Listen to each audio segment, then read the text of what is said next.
আমি একজন নামাজি ধার্মিক, যে অবশ্যই সৎ নীতি নিয়ে সৎ পথে চলে এরকম একটা লোক আচ্ছা চাই, আচ্ছা। আর কিছু না। সে যেন আমার কষ্টটা বোঝে আর কি।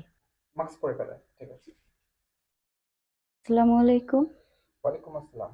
আপু কেমন আছেন? জি আলহামদুলিল্লাহ ভালো, আপনি কেমন আছেন? আলহামদুলিল্লাহ ভালো আছি। কি নাম আপনার? আমার নাম তানিয়া। তানিয়া। জি। দেশের বাড়ি কোথায়? আমার দেশের বাড়ি মাদারীপুর। মাদারীপুর। হুম। আচ্ছা আচ্ছা। পরিবারে কে কে আছেন? পরিবারে আমার কেউই নাই, আমি আমার খালার কাছে থেকে বড় হয়েছি। আচ্ছা আচ্ছা আচ্ছা। আপনার মা বাবা নাই? না। মা বাবা কোথায়? মা মারা গেছে। বাবা? বাবাও নাই। বাবাও নাই। না। এখন কি সমস্যা, মানে এখন কি পড়াশোনা করতেছেন? জি হ্যাঁ, পড়াশোনা করতেছি। মানে কিসে করতেছেন? ইন্টার সেকেন্ড ইয়ারে। পরীক্ষা দিয়েছেন? না। এখনো দেননি? না। তো কি সমস্যা, মানে আমাদের কাছে যে আসছেন, মানে কি সমস্যা যদি একটু বলতেন। সমস্যা এই যে কিস্তি উঠাইছে 50,000 হুম। আমার পড়াশোনার জন্য। তো জি। এখন এগুলার জন্য আর কি সমস্যা, টাকার জন্য ফর্ম ফিল আপ করতে পারতেছি না। ফ্যামিলিতে অনেক সমস্যা। আমার তো বাবা মা নাই, আমি তো এতিম।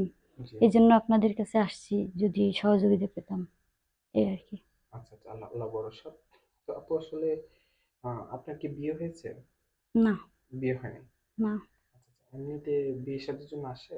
হ্যাঁ আসে, কিন্তু অনেক সময় মনে করেন নিজের বাবা মা নাই, বা যৌতুকের জন্য অনেক সমস্যা হয়, আর পড়াশোনাও করতে পারতেছি না, টাকার সমস্যা এই জন্য। আচ্ছা, মানে যারা বিয়ে করতে আসে তাদের অনেক চাওয়া পাওয়া থাকে। হ্যাঁ এখন তো চাহিদাই বেশি সবার। আচ্ছা আচ্ছা, বুঝতে পারছি। তো আপু এমনি মনে করেন আপনার যদি কেউ আপনার পাশে থাকে, হুম, আপনার সম্পূর্ণ দায়িত্ব নেয়, আপনার পাশে থাকে, আপনাকে বিয়ে করতে চায়, আপনার সম্পূর্ণ দায়িত্ব নেয়, যেহেতু আপনার বাবা মা নাই, সে ব্যাপারে কি আপনি রাজি আছেন? হ্যাঁ অবশ্যই, আমার সবকিছু জেনে শুনে যদি কেউ আগ্রহ করে আমি অবশ্যই রাজি আছেন? রাজি। যাক আলহামদুলিল্লাহ। তো আপু যদি কোনো প্রবাসী লোক আপনার হাতটা ধরতে চায়, আপনার পাশে দাঁড়াতে চায়, সে ব্যাপারে কতটা রাজি? সে ব্যাপারে সে যদি আমার আর কি ব্যাপারে সবকিছু বুঝে বা জানে, তো আমার কোনো সমস্যা নাই। আপনি কেমন চাচ্ছেন আপনার লাইফে? আমি একজন নামাজি ধার্মিক, যে অবশ্যই সৎ নীতি নিয়ে সৎ পথে চলে এরকম একটা লোক আচ্ছা চাই, আচ্ছা। আর কিছুই না। সে যেন আমার কষ্টটা বোঝে আর কি, এরকম। আচ্ছা, যাই হোক আলহামদুলিল্লাহ। আপনি কি নামাজ পড়েন? হ্যাঁ আমি নামাজ পড়ি। নামাজ কয় ওয়াক্ত? নামাজ 5 ওয়াক্ত। 5 ওয়াক্ত নামাজে কত ফরজ? 17 ফরজ। অজুতে? 4 ফরজ। গোসলে? 3 ফরজ। আমাদের রব কে? আল্লাহ। আমাদের রাসূল? মোহাম্মদ সাল্লাল্লাহু আলাইহি ওয়াসাল্লাম। মাশাআল্লাহ মাশাআল্লাহ। আমাদের আদি পিতা কে ছিলেন? আদম আলাইহিস সালাম। আমাদের জাতির পিতা কে ছিলেন? ইব্রাহিম আলাইহিস সালাম। মাশাআল্লাহ, খুব সুন্দর উত্তর দিয়েছেন। আপনি তো মনে হয় পর্দা করেন, তাই না? চেষ্টা করি আচ্ছা, সেভাবে মাশাআল্লাহ। থাকার জন্য। আউযুবিল্লাহি মিনাশ শাইতানির রাজিম, বিসমিল্লাহির রহমানির রহিম। কুল হুয়াল্লাহু আহাদ, আল্লাহুস সামাদ, লাম ইয়ালিদ ওয়া লাম ইউলাদ ওয়া লাম ইয়াকুল লাহু কুফুয়ান আহাদ। মাশাআল্লাহ মাশাআল্লাহ, অনেক সুন্দর উত্তর দিয়েছেন। কেউ যদি আপনার পাশে দাঁড়াতে চায়, আপনাকে সহযোগিতা করতে চায়, কিভাবে যোগাযোগ করবে? আপনার কি কোনো ফোন আছে? হ্যাঁ আমি একটা বাটন মোবাইল চালাই। নাম্বারটা কি দেওয়া যাবে? হ্যাঁ দেওয়া যাবে। মুখস্থ আছে?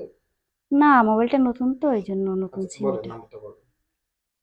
01606 zero one one six zero six one three one three one six one six double two. Double two. জি। আচ্ছা, এটা কি ফোন দিলে কে রিসিভ করবে? আমি রিসিভ করবো। আপনি রিসিভ করবেন? জি। আচ্ছা আচ্ছা, মানে কোনো সমস্যা নেই তো? না। আচ্ছা, মনে করেন কেউ যদি আপনাকে দেখতে চাইলো, একটু যে আপনি সঠিক কিনা, মানে কোনো ব্যবস্থা আছে কি? হ্যাঁ আমার তো অ্যান্ড্রয়েড নাই, তো আমি চেষ্টা করবো। চেষ্টা করবেন। জি। আচ্ছা আপু, 2 সেকেন্ডের জন্য কি আপনার চেহারাটা একটু দেখানো যাবে? হ্যাঁ অবশ্যই। আচ্ছা জি, একটু দেখালে ভালো হতো। মার্শাল্লাহ। ঠিক আছে আপু, মাস্কটা মাস্ক পরে ফেলেন, ঠিক আছে। তো আপু, আপনার কি কিছু বলার আছে? হ্যাঁ আমি আপনাদের কাছে আসছি একটু সহযোগিতার জন্য, যে আমি যেন পড়াশোনাটা ভালোভাবে করতে পারি, ফর্ম ফিল আপটা করতে পারি, এই একটু হেল্পের জন্য আর কি। হুম। আচ্ছা, যাক আল্লাহ গাইস, বোনটার কথা আপনারা শুনেছেন তো। কোনো দয়াবান, কোনো হৃদয়বান ব্যক্তি যদি থেকে থাকে, যদি আপনার বোন মনে করে বোনটাকে একটু সহযোগিতা করেন, সত্যি বোনটা খুব উপকৃত হবে। ভিডিও স্ক্রিনে নাম্বার দেওয়া থাকবে, আপনারা যোগাযোগ করবেন। আসলে বোনটা খুবই খুবই বিপদের মধ্যে আছে। আসলে যার দুনিয়াতে কেউ নাই, তার তো আল্লাহ আছে। ভালো থাকবেন, সুস্থ থাকবেন, দিনে একটা হলেও ভালো কাজ করবেন, অসহায় মানুষের পাশে থাকবেন।